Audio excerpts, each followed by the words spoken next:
Sabe, é impressionante como seja numa roda de conversa mais informal ou naqueles cantos mais obscuros da internet, sempre surgem aquelas famosas teorias conspiratórias, né? Bom, hoje a nossa análise vai além dos mitos. A maçonaria, a religião e a liberdade de pensamento. A ideia aqui é desconstruir esses boatos usando as próprias fontes diretas da ordem para separar o que é fato do que é pura ficção. Vamos explorar a realidade por trás de tudo isso e entender como funciona, de verdade, essa relação com a religião e com a liberdade de pensamento. E isso nos leva a uma pergunta fundamental. Afinal, o que a gente realmente sabe sobre a maçonaria? Quem de nós nunca ouviu aquelas afirmações super categóricas e, convenhamos, quase sempre infundadas sobre quem pode ou não pode entrar para a instituição? Existe um comentário que rola solto por aí de que a ordem fecha as portas para praticantes de crenças específicas. E olha, é exatamente aí que começa uma confusão gigantesca.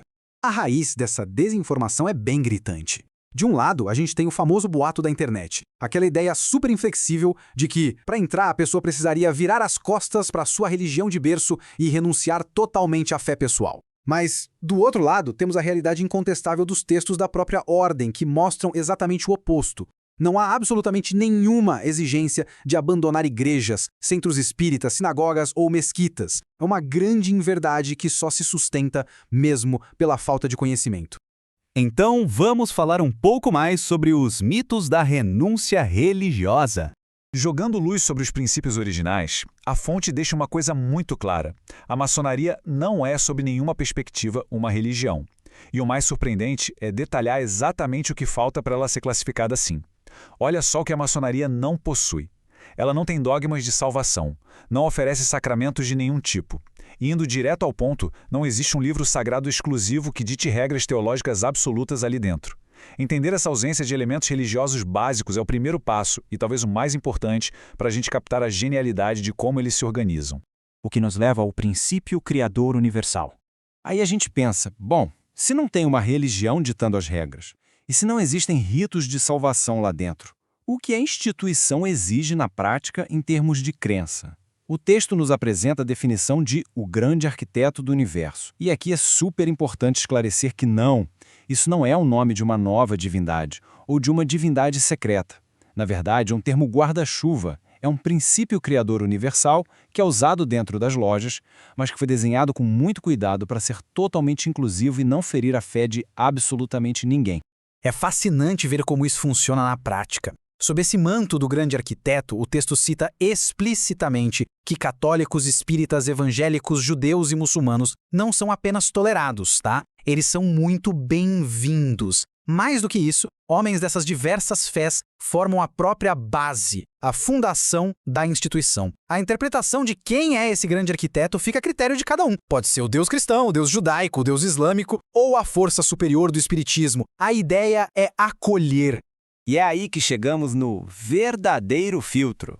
Isso muda totalmente a perspectiva para quem está olhando de fora, né? Porque se a religião não é uma barreira e a fé pessoal não impede a entrada de ninguém, então qual é o verdadeiro filtro? Ele recai sobre uma das máximas mais antigas da instituição, a busca por homens livres e de bons costumes. Essa frase curtinha carrega um peso histórico gigantesco. Ela é a verdadeira métrica de avaliação. Não é sobre aplicar uma provinha teológica, mas sim de olhar lá no fundo para a índole de um indivíduo e como ele age na sua comunidade.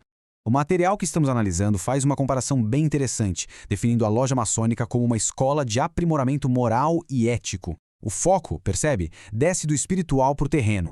O interesse principal não é teológico, de jeito nenhum. É, na verdade, a vontade genuína da pessoa de se tornar alguém com mais virtudes no dia a dia, sabe? Em casa, no trabalho. É um esforço totalmente voltado para a integridade e para o caráter prático mesmo. Então, a avaliação do candidato foca em passos práticos. Primeiro, eles vão avaliar o caráter individual. Segundo, vão revisar a integridade dessa pessoa na sociedade, ver como ela age no trabalho e em casa. Terceiro, avaliam o respeito ao próximo. E quarto, precisam confirmar se existe a disposição ali de se tornar um ser humano melhor. O ponto crucial aqui, e que surpreende muita gente, é que a ordem não está procurando os santos imaculados. Longe disso. O que eles procuram são pessoas dispostas a usar as ferramentas da instituição para aos poucos irem lapidando as próprias imperfeições. O que transforma o ambiente em um refúgio contra a polarização. Entendendo quem entra e por que entra, o texto descreve o funcionamento interno da loja como um verdadeiro antídoto contra a nossa sociedade que anda tão dividida. Ele chama de um refúgio neutro e sagrado para o respeito mútuo. Olha, no mundo tão fraturado por extremismos como o nosso, é no mínimo fascinante imaginar um templo onde pessoas com bagagens sociais completamente diferentes, ideologias políticas opostas e convicções religiosas variadas sentam lado a lado. Eles se tratam como iguais e trabalham juntos. E como eles conseguem isso? Com a tolerância na prática.